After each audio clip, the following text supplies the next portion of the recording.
Hello दोस्तों, स्वागत है आपका आपके अपने channel online study with DK में। तो आज हम आपसे बात करने जा रहे हैं संस्कृत के उन प्रश्नों के बारे में जो कि 2011 से 2022 तक के रीट एग्जाम में पूछे जा चुके हैं और आने वाली रीट एग्जाम 2025 के लिए बहुत ही हेल्पफुल रहेंगे। यहाँ पर आपको लेवल 1 और लेवल 2 दोनों के क्वेश्चन प्रोवाइड कराए जाएंगे और बाकी जो अन्य सब्जेक्ट हैं उनके वीडियो भी आपको चैनल पर देखने को मिलेंगे। और ये जो हमारी सीरीज है ये तब तक चलती रहेगी जब तक कि 2011 से 2022 तक के एग्ज़ाम में जो क्वेश्चन हमसे पूछे गए थे वो ख़त्म नहीं हो जाते। तो चलिए बने रहिए। और आज हम देखते हैं संस्कृत के जो 50 क्वेश्चन है वो किस प्रकार से एग्ज़ाम में पूछे गए थे। तो चलिए बिना देरी किए स्टार्ट करते हैं और आगे बढ़ते हैं। तो आज का हमारा पहला प्रश्न है, या वर्णस्य उच्चारण स्थानम विद्यते। जी हाँ, यहाँ पे पूछा गया है कि या वर्ण का उच्चारण स्थान कहाँ से होता है, कंठा, मूर्धा, तालु या दंता। तो या वर्ण का उच्चारण स्थान कहाँ से होता है, कंठ से होता है, मूर्धा से होता है, तालु से होता है या दंत से होता है। तो या वर्ण का उच्चारण स्थान होता है हमारा तालु से, यानी ऑप्शन नंबर सी हमारा आंसर हो जाएगा। और इसके अंतर्गत तालु के अंतर्गत जो वर्ण आते हैं वो और भी है, उनके बारे में हम आपसे यहाँ पर बात करेंगे कि तालु के अंतर्गत और कौन कौन से वर्ण आते हैं। तो जो हमारा चा वर्ग है उसके जो वर्ण है वो भी तालु से ही बोले जाते हैं, यानी कौन कौन से, च, छ, ज, झ, या, और साथ में छोटी बड़ी और सशलजम वाला सा भी तालु के अंतर्गत आता है। और उच्चारण स्थान से हमारा तात्पर्य यह है कि मुख के जिस भाग से वर्ण को बोला जाता है वहीं उसका उच्चारण स्थान माना जाता है। तो चलिए आगे बढ़ते हैं। अगला क्वेश्चन है, रा वर्ण से उच्चारण स्थानम भवति। जी हाँ, यहाँ पे रा वर्ण का उच्चारण स्थान आपसे पूछा गया है कि ला वर्ण का उच्चारण स्थान कहाँ से होता है, नासिका, दंता, ओष्ठो या कंठा। कहाँ से होता है, नाक से होता है, दांत से होता है, ओठ से होता है या कंठ से होता है। तो रा वर्ण का उच्चारण स्थान होता है हमारा दंता, यानी दंत से होता है। और इसके अंतर्गत जो ता वर्ग के वर्ण है वो भी दंत के अंतर्गत ही आते हैं, यानी ता, था, दा, धा, ना का उच्चारण स्थान भी दंत से होता है। तो चलिए आगे बढ़ते हैं। अगला क्वेश्चन है, ओ स्वर वर्ण से उच्चारण स्थानम विद्यते। जी हाँ, यहाँ पे पूछा गया है कि ओ स्वर वर्ण का उच्चारण स्थान कहाँ से होता है, कंठोष्टम, दंतोष्टम, कंठ तालु या जीवामूलम। तो ओ स्वर वर्ण का जो उच्चारण स्थान होता है वो कंठोष्टम होता है, यानी कंठ से और होठ से दोनों से यहाँ बोला जाता है। और साथ में इसके औ का उच्चारण स्थान भी कंठोष्टम से होता है। चलिए आगे बढ़ते हैं। अगला क्वेश्चन है, ऊष्म वर्ण वर्तते। जी हाँ, यहाँ पे ऊष्म वर्ण आपसे पूछा गया कि इनमें से ऊष्म वर्ण कौन सा है, रा, हा, पा या वा। तो ऊष्म वर्ण हो जाएगा हमारा हा, यानी ऑप्शन नंबर बी हमारा आंसर हो जाएगा। और ऊष्म वर्ण के अंतर्गत और कौन कौन से वर्ण आते हैं, तो इसके अंतर्गत 4 वर्ण आते हैं हमारे, श, श, श और हा। और ऊष्म वर्ण से हमारा तात्पर्य यहाँ है कि मुख के जिस भाग से हम इनको बोलते हैं, हमारे मुंह से क्या निकलती है, हवा निकलती है मुख के जिस भाग से, यानी, और इनको ऊष्म व्यंजन भी बोला जाता है, यानी जब हम इनको बोलते हैं तो मुंह से हवा निकलती है बाहर की ओर, इसलिए ये ऊष्म वर्ण कहलाते हैं। तो चलिए आगे बढ़ते हैं। नदी शब्द से द्वितीय विभक्ति एक बहुवचने रूपम भवती। जी हाँ, यहाँ नदी शब्द का द्वितीय विभक्ति में और बहुवचन में आपसे रूप पूछा गया है कि नदी शब्द का द्वितीय विभक्ति बहुवचन में क्या रूप बनेगा, नद्या, नदीन, नदी या नद्या। तो नदी शब्द का द्वितीय विभक्ति बहुवचन में रूप बनेगा हमारा नदी, यानी ऑप्शन नंबर सी हमारा आंसर हो जाएगा। अगला क्वेश्चन है, अस्मद शब्द से तृतीय एक वचने रूपम विद्यते। जी हाँ, यहाँ पे अस्मद शब्द का तृतीय विभक्ति में और एक वचन में आपसे रूप पूछा गया है कि अस्मद शब्द का तृतीय विभक्ति में एक वचन में कौन सा रूप बनेगा, मया, मम, मत या मई। तो अस्मद शब्द का जो तृतीय विभक्ति में जो हमारा रूप बनेगा वो क्या बनेगा, मया, यानी ऑप्शन नंबर ए हमारा आंसर हो जाएगा। अगला क्वेश्चन है, तत् शब्द से पुल्लिंगे सप्तमी एक वचने रूपम अस्ति। जी हाँ, यहाँ पे तत् शब्द का पुल्लिंग में सप्तमी एक वचन में, मतलब सप्तमी विभक्ति और एक वचन में आपसे रूप पूछा गया है कि तत् शब्द का पुल्लिंग सप्तमी विभक्ति एक वचन में क्या रूप बनेगा, तस्याम, तस्य, तस्मिन या तस्मे। तो जो तत् शब्द है हमारा उसका सप्तमी विभक्ति पुल्लिंग में और एक वचन में जो हमारा रूप बनेगा वो बनेगा तस्मिन, यानी ऑप्शन नंबर सी हमारा आंसर हो जाएगा। अगला क्वेश्चन है, मुनि शब्द से षष्ठी बहुवचने रूपम भवति। जी हाँ, यहाँ पे पूछा गया है कि मुनि शब्द का षष्ठी बहुवचन में क्या रूप बनेगा, मुनि नाम, मुनिन या मुनिसु। तो जो मुनि शब्द है उसका षष्ठी बहुवचन रूप होगा हमारा मुनि नाम, यानी बड़ी की मात्रा इसमें आएगी, वरना जो ऑप्शन नंबर ए है उसमें भी हमारा मुनि नाम ही दिया गया है, बस यहाँ पे मात्रा का अंतर आ रहा है। तो जो मुनि शब्द है उसका षष्ठी बहुवचन में क्या रूप बनेगा, मुनि नाम, यानी ऑप्शन नंबर बी हमारा आंसर होगा। चलिए आगे बढ़ते हैं। अगला क्वेश्चन है, दा धातु लट लकारस्य प्रथम पुरुष बहुवचने रूपम वर्तते। जी हाँ, यहाँ पे पूछा गया है कि दा धातु लट लकार में प्रथम पुरुष में बहुवचन रूप क्या बनेगा, ददंती, दध्य, ददती या ददामी।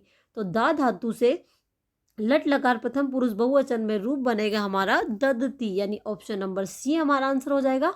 और दा का अर्थ होता है देना।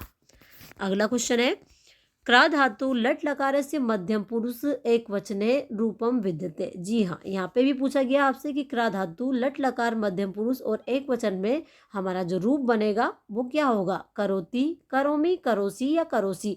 तो क्र धातु लट लकार मध्यम पुरुष एक वचन में जो हमारा रूप बनेगा वो बनेगा ऑप्शन नंबर डी, करोसी।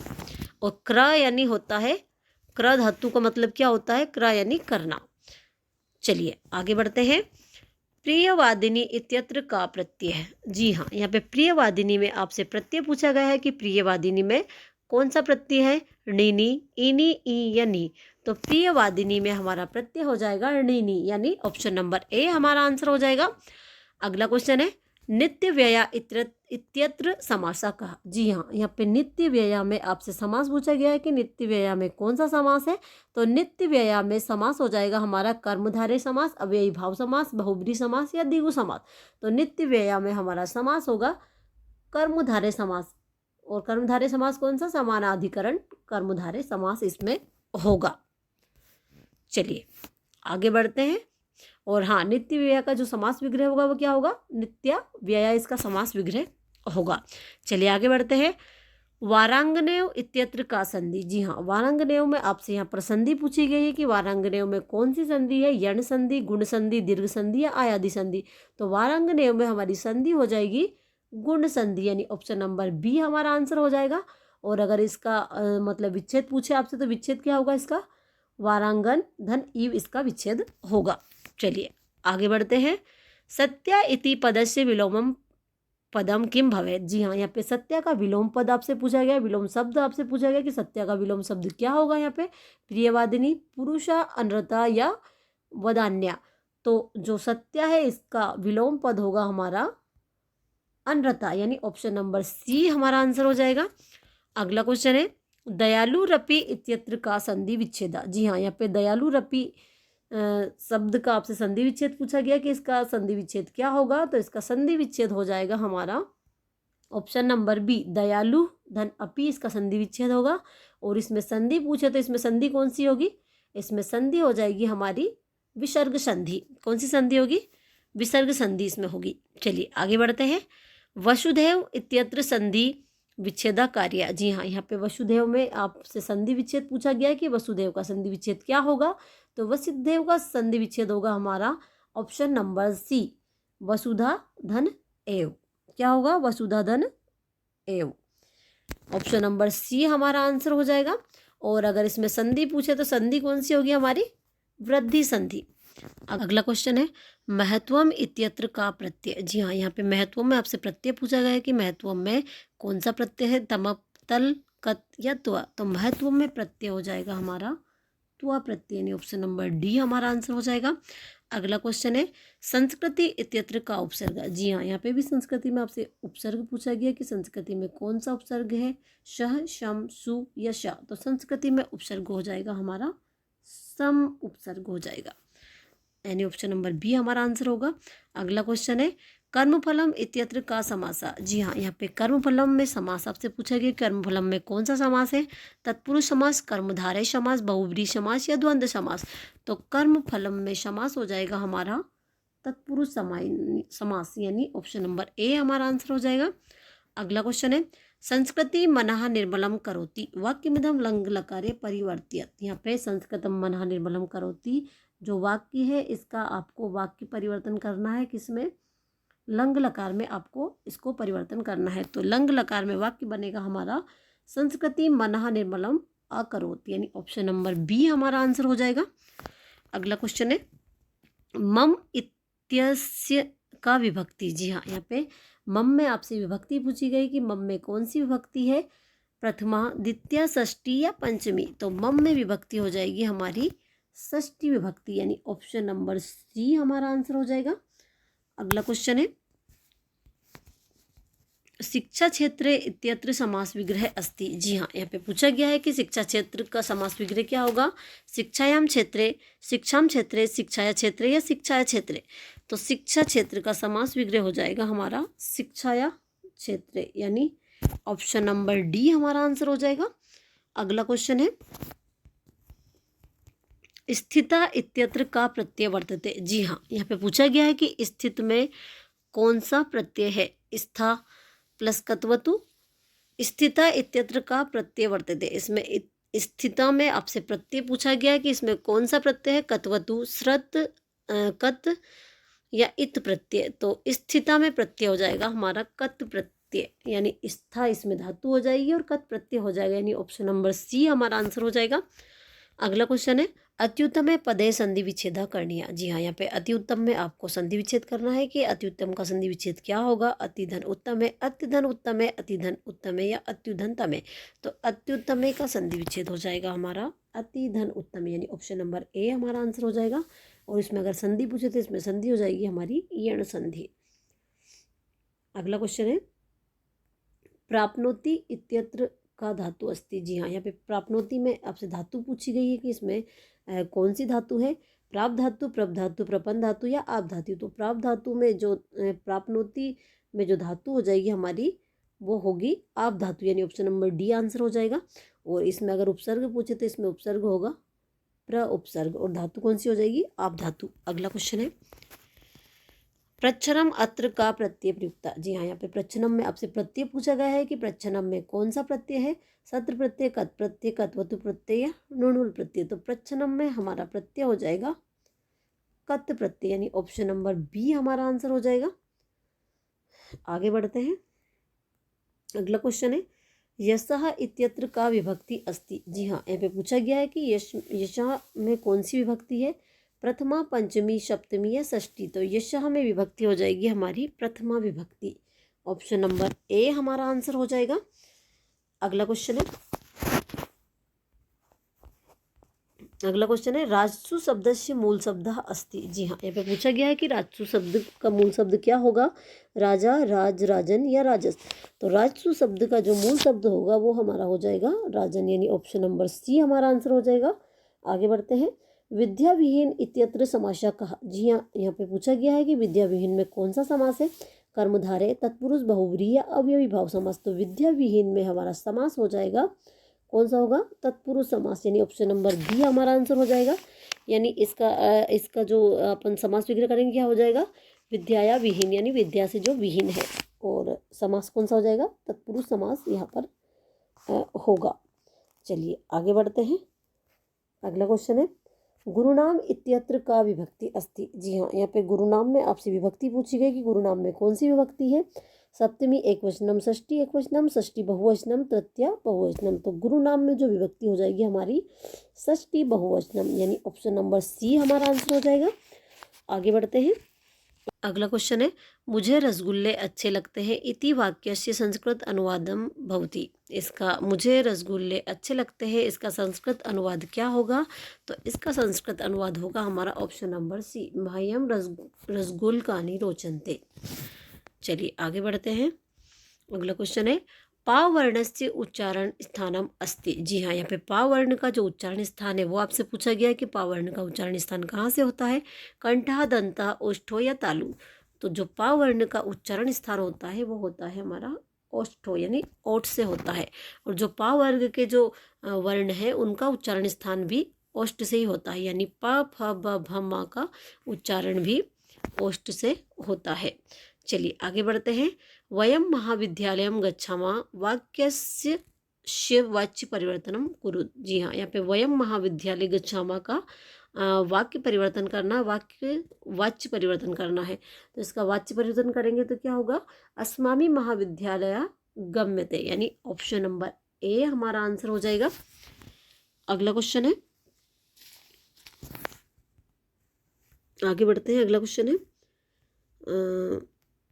सा ग्रामस्य निक्सा तिष्ठति इति वाक्य संशोधित। जी हाँ, यहाँ श्राम ग्रामस्य निक्सा तिष्ठति का वाक्य संशोधन करना है, तो इसका वाक्य संशोधित करेंगे तो क्या आ जाएगा, सा ग्रामम निक्सा तिष्ठति, यानी ऑप्शन नंबर बी हमारा आंसर हो जाएगा। अगला क्वेश्चन है ज्ञानेन इत्यस्मिन पदे का विभक्ति। जी हाँ, यहाँ पे ज्ञानेन में आपसे विभक्ति पूछी गई है कि ज्ञानेन में कौन सी विभक्ति है, चतुर्थी, तृतीया, द्वितीया या पंचमी। तो ज्ञानेन में विभक्ति हो जाएगी हमारी तृतीय विभक्ति, यानी ऑप्शन नंबर बी हमारा आंसर हो जाएगा। अगला क्वेश्चन है निगद्यते इत्यत्र का धातु। जी हाँ, यहाँ पे निगद्यते में आपसे धातु पूछी गई है कि निगद्यते में कौन सी धातु है, गद, निगद, गद्य या निगद्य। तो निगद्यते में धातु हो जाएगी हमारी गद धातु। अगला क्वेश्चन है कर्तुम इत्यत्र का प्रत्यय वर्तते। जी हाँ, यहाँ पे कर्तुम में आपसे प्रत्यय पूछा गया है कि कर्तुम में कौन सा प्रत्यय है, तो कर्तुम में प्रत्यय हो जाएगा हमारा तुमुन प्रत्यय, ऑप्शन नंबर सी हमारा आंसर हो जाएगा। और इसमें धातु कौन सी होगी, इसमें धातु हो जाएगी हमारी क्र धातु। चलिए आगे बढ़ते हैं। क्वेश्चन है अंधकारा वृत्तम इत्यत्र समास विग्रह अस्ति। जी हाँ, यहाँ पे अंधकार वृत्तम का समास विग्रह आपसे पूछा गया, तो इसका समास विग्रह क्या होगा, अंधकारेण आवृत्तम, यानी ऑप्शन नंबर बी हमारा आंसर हो जाएगा। अगला क्वेश्चन है विद्यदेव इत्यस्य पदस्य संधि विच्छेदा भवति। जी हाँ, यहाँ पे विद्यदेव का संधि विच्छेद आपसे पूछा गया है कि विद्युदेव का संधि विच्छेद क्या होगा, विद्याधन एव, विद्याधन एव, विद्याधन एव या विद्यधन एव। तो विद्यधेव का संधि विच्छेद हो जाएगा हमारा विद्याधन एव। और अगर इसमें संधि पूछे तो संधि कौन सी होगी हमारी, इसमें वृद्धि संधि। अगला क्वेश्चन है अष्टाविंशति संख्या अस्ति। जी हाँ, यहाँ पे पूछा गया है कि अष्टाविंशति कौन सी संख्या है, इसमें अष्टाविंशति संस्कृत में किसे कहते हैं, 820 को, 28 को, 38 को या 48 को। तो अष्टाविंशति संस्कृत में बोलेंगे 28 को, यानी ऑप्शन नंबर बी हमारा आंसर हो जाएगा। अगला क्वेश्चन है मुझे फल अच्छा लगता है इति वाक्यस्य संस्कृत अनुवादम कुरुत। जी हाँ, यहाँ पे पूछा गया कि मुझे फल अच्छा लगता है, इसका संस्कृत अनुवाद क्या होगा, तो इसका संस्कृत अनुवाद होगा हमारा महाम फलम रोचन्ते, यानी ऑप्शन नंबर बी हमारा आंसर हो जाएगा। अगला क्वेश्चन है ऋतुलाशानाम रिक्त स्थानम पूर्यत। दंतः, जिह्वा, कंठा या मूर्धा। यहाँ पे पूछा गया है कि र और ता वर्ग के जो वर्ण है वो उनका उच्चारण स्थान या फिर वो कहाँ से बोले जाते हैं, तो उनका उच्चारण स्थान हमारा होता है दंत से, यानी ऑप्शन नंबर ए हमारा आंसर हो जाएगा। अगला क्वेश्चन है अहम पुस्तकम पठामि अस्य वाक्यस्य वाच्य परिवर्तनम भवति। जी हाँ, यहाँ पे अहम पुस्तकम पठामि का वाच्य परिवर्तन हमें करना है, तो इसका वाच्य परिवर्तन क्या होगा, अहम पुस्तकम पठ्यते, मया पुस्तकम पठामि, मया पुस्तकानि पठामि या मया पुस्तकम पठ्यते। तो इसका जो वाच्य परिवर्तन होगा वो हो जाएगा मया पुस्तकम पठ्यते, मुझे पुस्तक पढ़ना अच्छा लगता है, यानी ऑप्शन नंबर डी हमारा आंसर हो जाएगा।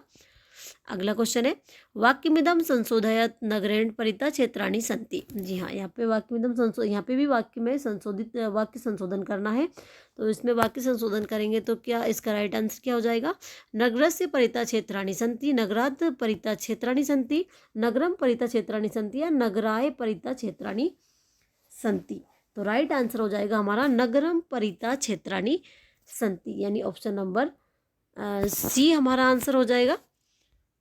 इसका अर्थ क्या होता है, नगर के चारों ओर क्षेत्र है। चलिए आगे बढ़ते हैं। अस्याम इत्यस्य का विभक्ति अस्ति। जी हाँ, यहाँ पे अस्याम में आपसे विभक्ति पूछी गई कि अस्याम में कौन सी विभक्ति है, प्रथमा, द्वितीया, षष्ठी या सप्तमी। तो अस्याम में विभक्ति हो जाएगी हमारी सप्तमी विभक्ति, यानी ऑप्शन नंबर डी हमारा आंसर हो जाएगा। अगला क्वेश्चन है विज्ञानस्यैव पदे संधि विच्छेदा अस्ति। जी हाँ, यहाँ पे आपसे विज्ञानस्यैव का संधि विच्छेद पूछा गया है, तो इसका संधि विच्छेद क्या होगा, तो इसका संधि विच्छेद 4 ऑप्शन आपके सामने दिए गए हैं, इसमें से आपको राइट ऑप्शन को चुनना है, यानी विज्ञानस्यैव का जो राइट आंसर होगा वो क्या होगा, विज्ञानस्य धन एव, यानी ऑप्शन नंबर डी हमारा आंसर हो जाएगा। और इसमें अगर संधि पूछे तो संधि कौन सी होगी, इसमें संधि हो जाएगी हमारी वृद्धि संधि। चलिए आगे बढ़ते हैं। अगला क्वेश्चन है कर्णीया इत्यत्र का प्रत्यय। जी हाँ, यहाँ पे कर्णीया में आपसे प्रत्यय पूछा गया है कि कर्णीया में कौन सा प्रत्यय है, तो कर्णिया में प्रत्यय हो जाएगा हमारा अनियर प्रत्यय, और धातु कौन सी हो जाएगी? क्र धातु, यानी ऑप्शन नंबर ए हमारा आंसर हो जाएगा। अगला क्वेश्चन है वैज्ञानिकेर नेके आविष्कारा विहिता इत्यत्र अनेके विशेषण पदस्य विशेष्य पदम किम। जी हाँ, यहाँ पे वैज्ञानिकों ने अनेक आविष्कार किए, इसमें विशेषण की जो विशेषता बताता है, यानी विशेष्य पद यहाँ पे पूछा गया है। तो इसमें विशेष्य पद क्या होगा? वैज्ञानिके अनेके आविष्कारा या विहिता। तो इसमें जो विशेष्य पद होगा वो हमारा हो जाएगा आविष्कारा, यानी ऑप्शन नंबर सी हमारा आंसर हो जाएगा। आगे बढ़ते हैं। अगला क्वेश्चन है यथाशक्ति इत्यत्र समास विग्रह बहुती। जी हाँ, यहाँ पे यथाशक्ति का जो समास विग्रह है वो आपसे पूछा गया है कि यथाशक्ति का समास विग्रह क्या होगा? शक्तिम अंतिक्रम्य, शक्ते अभावा, शक्ते समीपम, शक्ते योग्यम। तो यथाशक्ति यानी शक्ति के अनुसार, यानी शक्तिम अंतिक्रम्य, यानी ऑप्शन नंबर ए हमारा आंसर हो जाएगा। और इसमें समास पूछे तो इसमें समास होगा हमारा तत्पुरुष समास। अगला क्वेश्चन है, अगला और लास्ट क्वेश्चन है संप्रति मानवः प्रकृतिम वंशीकृत्य ताम नियुक्ते अस्मिन् वाक्ये अव्यय पदम अस्ति। जी हाँ, यहाँ पे पूछा गया है कि इसमें अव्यय पद क्या है। ये जो लाइन दी गई है इसमें अव्यय पद आपसे पूछा गया है। संप्रति मानवः प्रकृतिम वंशीकृत्य ताम नियुक्ते, इसमें अव्यय पद कौन सा है? तो अव्यय पद हो जाएगा हमारा ऑप्शन नंबर बी, यानी संप्रति। संप्रति क्या होगा? इसमें हमारा अव्यय पद होगा।